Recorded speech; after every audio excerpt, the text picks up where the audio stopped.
Sebab manusia terkeliru, tertipu. Mereka yakin dengan yang zahir. Disangkanya dengan berharta, dengan berkekayaan, dengan berjabatan, dengan pangkat, kehidupan akan nyaman. Tidak, hadirnya mulia. Fir'aun kaya raya, jabatannya tinggi, tapi tidak taat kepada Allah, bermasalah kehidupannya.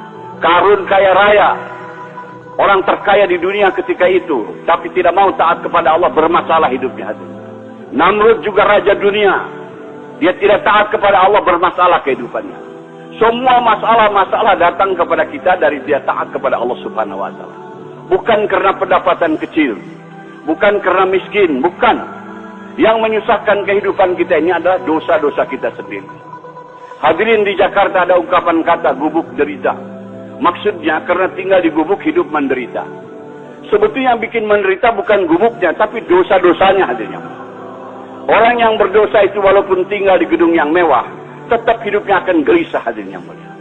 Ketahuilah hadirnya mulia, semua kesusahan yang datang kepada kita ini akibat daripada dosa-dosa kita. Allah Subhanahu wa Ta'ala memberikan contoh yang gamblang dalam Al-Quran. Nabi Ibrahim alaihissalam dapat cobaan kena hukuman bakar oleh Namrud, dimasukkan ke dalam api selama kurang lebih 40 hari 40 malam. Tapi karena Nabi Ibrahim orang yang taat kepada Allah, orang mengamalkan agama, di dalam api dibahagiakan oleh Allah Subhanahu wa Ta'ala. Sejuk, nyaman, sejahtera, dapat makan, dapat minum. Masa di gubuk menderita? Nabi Ibrahim dalam api tidak menderita, hadirin, karena bersih daripada dosa.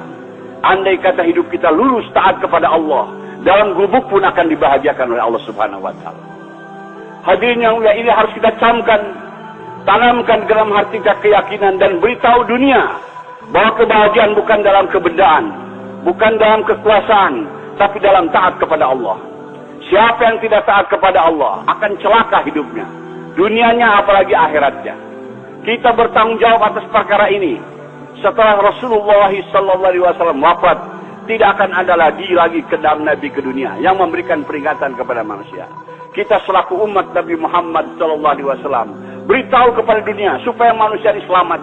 Hanya dengan ikut cara Rasulullah, kehidupan kita akan aman, akan tentram, akan sejahtera, akan bahagia. Maaf hadirin, hidup kita bukan akan bahagia dengan modern, dengan ikut barat. Tidak ada janji Allah Subhanahu wa Ta'ala. Tapi kalau kita ikut cara Rasulullah, janji Allah ada di situ. Allah akan berikan kepada kita kesuksesan, kebahagiaan. Maka kita beritahu perkara ini. Hadirin yang mulia, Allah Subhanahu wa Ta'ala berfirman dalam hadis qudsi, "Ya ibadi, ana urid anta turid, wala yaqulu illa ma urid." Wahai hambaku, aku punya keinginan, kamu pun punya keinginan, tapi akan berlaku keinginan aku, kata Allah, bukan keinginan kamu. Wa ilan salam tani fima urid, fakaifatuka fima turid. Kalau kamu tunaikan keinginan-keinginan aku, maka aku akan tunaikan segala keinginan-keinginanmu. Tetapi kamu kalau tidak mau menunaikan keinginan aku akan susahkan engkau dalam menunaikan keinginan-keinginanmu. Dan yang akan berlaku adalah keinginan aku, kata Allah. Jadi hadirin, metode, teknik supaya keinginan-keinginan kita tercapai. Kita ingin bahagia, ingin sejahtera, ingin aman, ingin tentram. Caranya adalah tunaikan keinginan Allah. Tunaikan keinginan Allah. Kalau kita tunaikan keinginan Allah, segala keinginan-keinginan kita akan ditunaikan oleh Allah Subhanahu wa Ta'ala.